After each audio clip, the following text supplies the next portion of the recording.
मौसम सर्दी का हो, गर्मी का हो, आंधी तूफान का हो, समय और मौसम कितना भी विपरीत क्यों न हो, वो उम्मीद के बीज धरती का सीना चीर कर बोता रहता है। वो मौसम की परवाह नहीं करता, किसी भी वक्त अपने खेत में नंगे पैर दौड़ जाता है। किसान अपने जीवन के छोटे बड़े फैसले के लिए कृषि पर निर्भर रहता है। चाहे बच्चों की पढ़ाई हो या बेटी का ब्याह, सब फैसलों के लिए वो फसल पर निर्भर रहता है। आप इस बात की संवेदना तब समझ सकेंगे जब आप या तो किसान होंगे या खेती किसानी से वाबस्ता होंगे। किसान की खड़ी फसल जब खेत में किसी कारणवश मर जाती है तो उसे उतना ही दुख होता है जितना एक पिता को जवान बेटे के खो देने पर होता है।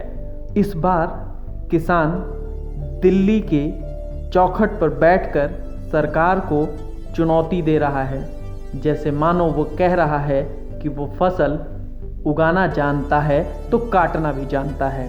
नाराज किसान सरकार से दिल्ली के बॉर्डर पर बैठकर लगातार मन की बात करना चाहता है, लेकिन विडंबना यह है कि सरकार मन की बात करती तो है पर सुनना नहीं चाहती। सरकार और सरकार के नुमाइंदे गर्म कमरों में बैठकर किसानों के खुली हवा और ठंड में रगों के जमते खून का तमाशा देखना चाहते हैं, लेकिन इतनी ठंड और विपरीत मौसम के बावजूद किसान समझौते के मूड में नहीं है। देश में आंदोलन पहली बार नहीं हुआ है। देश ने कई आंदोलन देखे और नज़दीक से समझा भी है। देश में जेपी आंदोलन भी हुआ है। देश में अन्ना आंदोलन जैसे बड़े आंदोलन हुए हैं, लेकिन सरकार इस बार के किसान आंदोलन से भी घबराई हुई है।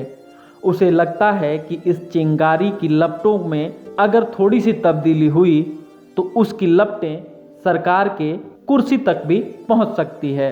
सरकार आंदोलन के मर्म को इसलिए भी समझती है, सरकार खुद अन्ना आंदोलन से परिणत हुए। सरकार आंदोलन का मर्म इसलिए भी समझती है क्योंकि अन्ना आंदोलन के बाद देश में जो हुजूम खड़ा हुआ, देश में जो भ्रष्टाचार के खिलाफ लोग खड़े हुए, उन्होंने ही वोट देकर सरकार को कुर्सी तक पहुंचाई है। किसान आंदोलन को ख़त्म करने के लिए सरकार ने कई कुटिल चालें भी चली।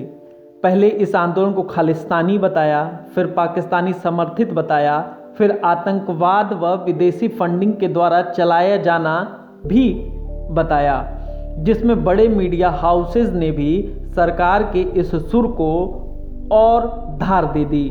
जब शतरंज की चाल फेल हो गई तो सरकार ने दूसरा पैतरा आजमाया। सरकार यहाँ भी नहीं रुकी, वो झट से नई स्कीम ले आई।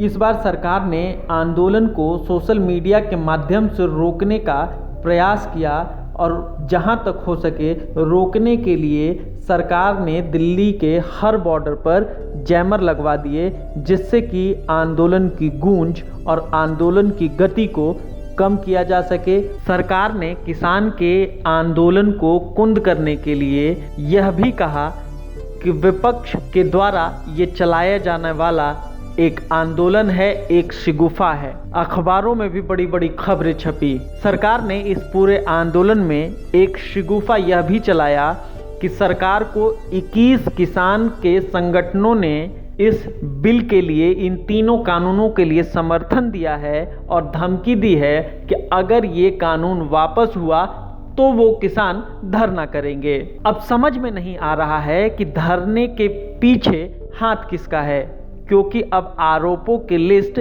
खालिस्तानी, पाकिस्तानी, विदेशी फंडिंग से बढ़कर किसानों के बीच में ही उलझा देने की बात चल रही है।